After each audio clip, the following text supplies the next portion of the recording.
ರಾಘವೇಂದ್ರಾಯ ನಮಃ. ನಮಸ್ಕಾರ ಸ್ನೇಹಿತರೆ, welcome to VRL astro and ಆಯುರ್ 369 ಯೂಟ್ಯೂಬ್ ಚಾನಲ್. ಧನಸ್ಸು ರಾಶಿಯವರ ಏಪ್ರಿಲ್, ಮೇ, ಜೂನ್ ತಿಂಗಳ ರಾಶಿ ಭವಿಷ್ಯ. ಧನಸ್ಸು ರಾಶಿಯವರ ಆರೋಗ್ಯ, ವಿದ್ಯಾರ್ಥಿಗಳ ವಿದ್ಯಾಭ್ಯಾಸ, ಪ್ರೀತಿ ಪ್ರೇಮದ ವಿಚಾರ, ವೈವಾಹಿಕ ಜೀವನ, ಜಾಬ್ ಹಾಗೂ ಬಿಸ್ನೆಸ್ ಹಾಗೂ ಅರ್ಧಾಷ್ಟಮ ಶನಿಯ ಪ್ರಭಾವಗಳ ಬಗ್ಗೆ ಈ ವಿಡಿಯೋದಲ್ಲಿ ತಿಳಿಸಿಕೊಡಲಿದ್ದೇನೆ. ಧನಸ್ಸು ರಾಶಿಯವರಿಗೆ ಗೋಚಾರದಲ್ಲಿ ಗ್ರಹಗಳ ಸ್ಥಿತಿಗತಿಗಳ ಬಗ್ಗೆ ನೋಡೋಣ. ನಿಮ್ಮ ರಾಶ್ಯಾಧಿಪತಿ ಗುರುಗ್ರಹ 6ನೇ ಭಾವದಲ್ಲಿ, ಚತುರ್ಥದಲ್ಲಿ ರಾಹು, ಸೂರ್ಯ, ಶುಕ್ರ, ಬುಧ, ಶನಿ ಗ್ರಹಗಳು, ಸಪ್ತಮದಲ್ಲಿ ಮಂಗಳ ಗ್ರಹ, ದಶಮ ಭಾವದಲ್ಲಿ ಕೇತು ಗ್ರಹ ಸ್ಥಿತವಾಗಿದೆ. ಧನಸ್ಸು ರಾಶಿಯವರಿಗೆ ಮಾರ್ಚ್ 29, 2025ರಿಂದ ಅರ್ಧಾಷ್ಟಮ ಶನಿ ಪ್ರಾರಂಭವಾಗಲಿದೆ. ಮೇ 18ರವರೆಗೂ ನಿಮ್ಮ ಚತುರ್ಥ ಭಾವದಲ್ಲಿ ಶನಿ ಹಾಗೂ ರಾಹು ಗ್ರಹದ ಸಂಯೋಗವಿರುವುದರಿಂದ ಎಚ್ಚರಿಕೆಯಿಂದ ಇರಬೇಕು. ಯಾವ ವಿಚಾರದಲ್ಲಿ ಅಂತ ಹೇಳೋದಾದರೆ, ನೀವೇನಾದರೂ ಪ್ರಾಪರ್ಟಿ ತೆಗೆದುಕೊಳ್ಳಬೇಕು, ಭೂಮಿ ರಿಲೇಟೆಡ್ ವಿಚಾರದಲ್ಲಿ ಮೇ 18ರವರೆಗೂ ಯಾವುದೇ ಮೇಜರ್ ಡಿಸಿಷನ್ನನ್ನು ತೆಗೆದುಕೊಳ್ಳಬೇಡಿ. ಟ್ರೇಡಿಂಗ್ ಮಾಡುವವರು ಮೇ 18ರವರೆಗೂ ಹಣವನ್ನು ಹೆಚ್ಚಾಗಿ ಇನ್ವೆಸ್ಟ್ ಮಾಡುವುದು ಬೇಡ, ಸ್ವಲ್ಪ ವೆಯ್ಟ್ ಮಾಡಿ. ರಾಹು ಗ್ರಹ ನಿಮ್ಮ ಚತುರ್ಥ ಭಾವದಿಂದ 3ನೇ ಭಾವಕ್ಕೆ ಸಂಚಾರ ಮಾಡಿದಾಗ ಪ್ರಾಪರ್ಟಿ ರಿಲೇಟೆಡ್ ಇನ್ವೆಸ್ಟ್ಮೆಂಟ್ ಬಗ್ಗೆ ಡಿಸಿಷನ್ ತೆಗೆದುಕೊಳ್ಳಬಹುದು. ನಿಮ್ಮ ಮನಸ್ಸಿನಲ್ಲಿರುವಂತಹ ಅರ್ಧಾಷ್ಟಮ ಶನಿಯ ಭಯವನ್ನು ತೆಗೆದುಹಾಕಿ.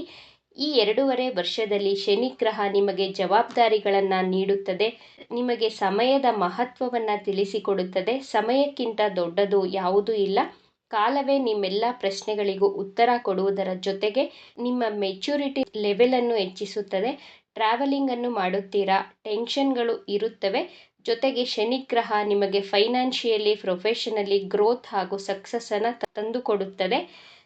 ಶನಿಗ್ರಹದ ಅರ್ಧಾಷ್ಟಮ, ಅಷ್ಟಮ, ಸಾಡೆ ಸಾತಿಯ ಸಮಯದಲ್ಲಿ ನಿಮಗೆ ತಾಳ್ಮೆ, ಸಮಾಧಾನ, ಜವಾಬ್ದಾರಿ, ಪ್ರಾಮಾಣಿಕತೆಯನ್ನು ಹಾಗೂ ಸಮಯ ಹಾಗೂ ಸಂಬಂಧಗಳ ಮಹತ್ವವನ್ನು ಕಲಿಸುವುದಕ್ಕೆ ಬರುವುದು.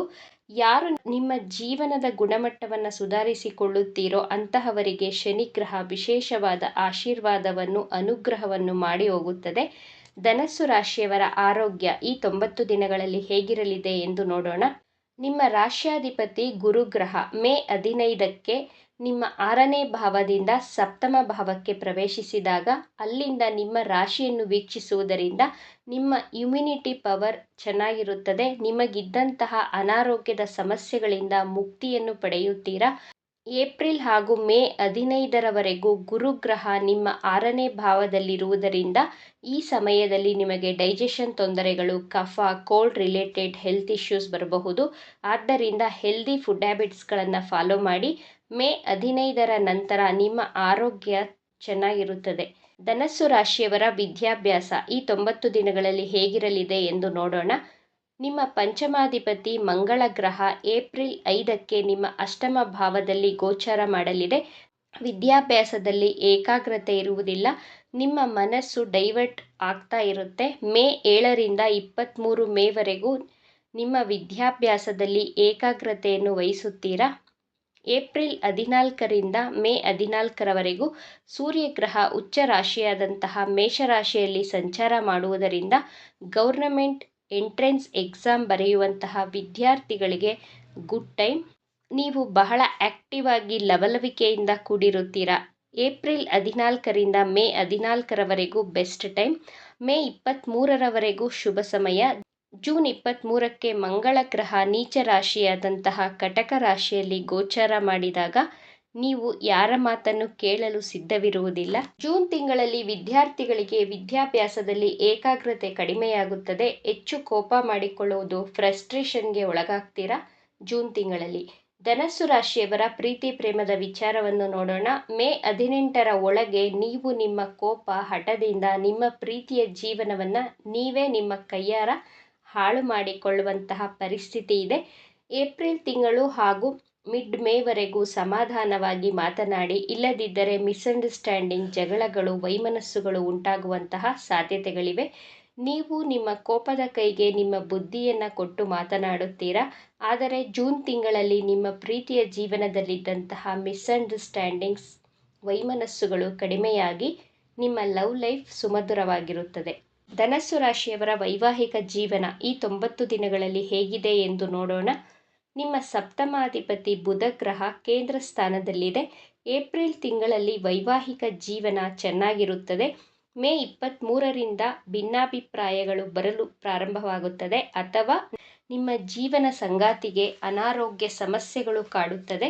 ಜೂನ್ 15ರ ನಂತರ ನಿಮ್ಮ ವೈವಾಹಿಕ ಜೀವನ ಸುಮಧುರವಾಗಿರುತ್ತದೆ. ನಿಮ್ಮ ಜೀವನ ಸಂಗಾತಿಯ ಜೊತೆ ಪ್ರೀತಿ ಬಾಂಧವ್ಯ ಚೆನ್ನಾಗಿರಲಿದೆ. ಮೇ 18ಕ್ಕೆ ರಾಹು ಗ್ರಹ ನಿಮ್ಮ ತೃತೀಯ ಭಾವದಲ್ಲಿ ಸಂಚಾರ ಮಾಡಲಿದೆ. 1.5 ವರ್ಷ ನಿಮ್ಮ 3ನೇ ಭಾವದಲ್ಲಿಯೇ ಇರುತ್ತದೆ ರಾಹು ಗ್ರಹ. ಗೋಚಾರದಲ್ಲಿ ರಾಹು ಗ್ರಹ 3ನೇ ಭಾವದಲ್ಲಿ ಗೋಚಾರ ಮಾಡಿದಾಗ ನೀವು ಸ್ಮಾರ್ಟ್ ವರ್ಕ್ ಮಾಡಲು ಪ್ರಾರಂಭ ಮಾಡ್ತೀರಾ. Online, digital, commission oriented business ಮಾಡುತ್ತಿರುವವರಿಗೆ ಶುಭ ಸಮಯ. ನಿಮ್ಮ ತಾಯಿಯ ಜೊತೆ ಇದ್ದಂತಹ ವೈಮನಸ್ಸುಗಳು ದೂರವಾಗುತ್ತವೆ. ನಿಮ್ಮ ತಾಯಿಯ ಆರೋಗ್ಯದಲ್ಲಿ ವೃದ್ಧಿಯನ್ನು ಕಾಣ್ತೀರಾ. ನಿಮ್ಮ ಪ್ರಾಪರ್ಟಿ ರಿಲೇಟೆಡ್ ಪ್ರಾಬ್ಲಮ್ಸ್ಗಳು ದೂರವಾಗುತ್ತದೆ. ಶಾರ್ಟ್ ಟ್ರಾವೆಲ್ಗಳನ್ನು ಮಾಡುತ್ತೀರಾ. ಈ 1.5 ವರ್ಷದಲ್ಲಿ ರಾಹುವಿನಿಂದ ಧನಲಾಭವನ್ನು ಪಡೆಯುತ್ತೀರಾ. ಕೇತು ಗ್ರಹ ನವಮ ಭಾವದಲ್ಲಿ ಗೋಚಾರ ಮಾಡುತ್ತಿದೆ. ನಿಮ್ಮ ತಂದೆಯ ಆರೋಗ್ಯದಲ್ಲಿ ಎಚ್ಚರಿಕೆ ವಹಿಸಿ. ತಂದೆಯ ಜೊತೆ ಆರ್ಗ್ಯುಮೆಂಟ್ ಆಗುವಂತಹ ಸಾಧ್ಯತೆಗಳಿವೆ. ಸಮಾಧಾನವಾಗಿ ಇರಬೇಕು. ಗುರುವಿನ ಪರಿವರ್ತನೆಯ ಬಗ್ಗೆ ನೋಡೋಣ. ಗುರುಗ್ರಹ ಮೇ 15ಕ್ಕೆ ನಿಮ್ಮ ಸಪ್ತಮ ಭಾವಕ್ಕೆ ಪ್ರವೇಶಿಸುತ್ತದೆ. ಗುರುಗ್ರಹದ ಆಶೀರ್ವಾದ ಸಿಗಲಿದೆ.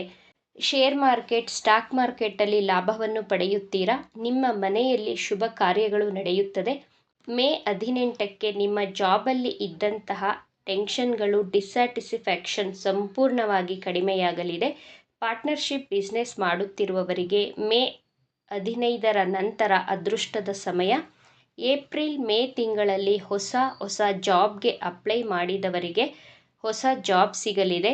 ಜೂನ್ 15ರ ನಂತರ ನಿಮ್ಮ ಜಾಬಲ್ಲಿ ಯಾವುದೇ ಟೆನ್ಷನ್ಗಳು, ಸ್ಟ್ರೆಸ್ಗಳು ಇರುವುದಿಲ್ಲ. ನಿಮ್ಮ ಟಾರ್ಗೆಟ್ಸ್ಗಳನ್ನು ಈಸಿಯಾಗಿ ರೀಚ್ ಮಾಡ್ತೀರಾ.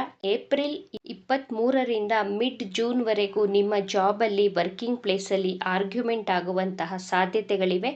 ಜೂನ್ 15ರ ನಂತರ ಎಕ್ಸಲೆಂಟ್ ಟೈಮ್, ಯಾವುದೇ ಸಮಸ್ಯೆ ಇರುವುದಿಲ್ಲ. ಬಿಸ್ನೆಸ್ ಮಾಡುತ್ತಿರುವವರಿಗೆ ಏಪ್ರಿಲ್ ಮೇ ಜೂನ್ ಈ 3 ತಿಂಗಳು ಚೆನ್ನಾಗಿದೆ. ಡೈಲಿ ಇನ್ಕಮ್ ಚೆನ್ನಾಗಿದೆ. ನಿಮ್ಮ ಜಾಬ್ ಹಾಗೂ ಬಿಸ್ನೆಸ್ಸಲ್ಲಿ ಹೆಚ್ಚು ಧನಲಾಭ ಗಳಿಸಲು ಗುರುವಿನ ಬೀಜ ಮಂತ್ರವನ್ನು ಪಠಿಸಿ. ಮಂತ್ರ ಹೀಗಿದೆ: ಓಂ ಗ್ರಾಂ ಗ್ರೀಂ ಗ್ರೌಂ ಸಹ ಗುರುವೇ ನಮಃ. ಈ ಬೀಜ ಮಂತ್ರವನ್ನು ಪ್ರತಿನಿತ್ಯ 21 ಬಾರಿ ಪಠಿಸುತ್ತಾ ಬನ್ನಿ. ಎಲ್ಲವೂ ಶುಭವಾಗುತ್ತದೆ. ಜೊತೆಗೆ ಪ್ರತಿನಿತ್ಯ ಸೂರ್ಯ ದೇವನಿಗೆ ಅರ್ಘ್ಯವನ್ನು ಕೊಡುವುದರಿಂದ ಶುಭ ಫಲಗಳನ್ನು ನೋಡಬಹುದು. ಈ ವಿಚಾರಗಳು ನಿಮಗೆ ಇಷ್ಟ ಆಗಿದೆ ಅಂತ ಭಾವಿಸ್ತಾ ಇದ್ದೇನೆ. ಇಷ್ಟ ಆಗಿದ್ದರೆ ನಮ್ಮ ಚಾನಲನ್ನು ತಪ್ಪದೇ ಸಬ್ಸ್ಕ್ರೈಬ್ ಮಾಡ್ಕೊಳ್ಳಿ. ಈ ವಿಡಿಯೋಗೆ ಒಂದು ಲೈಕ್ ಕೊಡೋದನ್ನು ಮರಿಬೇಡಿ. ಈ ವಿಡಿಯೋವನ್ನು ನಿಮ್ಮ ಫ್ರೆಂಡ್ಸ್ ಆ್ಯಂಡ್ ಫ್ಯಾಮಿಲಿ ಗ್ರೂಪಲ್ಲಿ ಹೆಚ್ಚು ಶೇರ್ ಮಾಡಿ. ನಿಮ್ಮ ಅಭಿಪ್ರಾಯಗಳನ್ನು ತಪ್ಪದೇ ಕಮೆಂಟ್ ಮಾಡಿ. Thank you friends.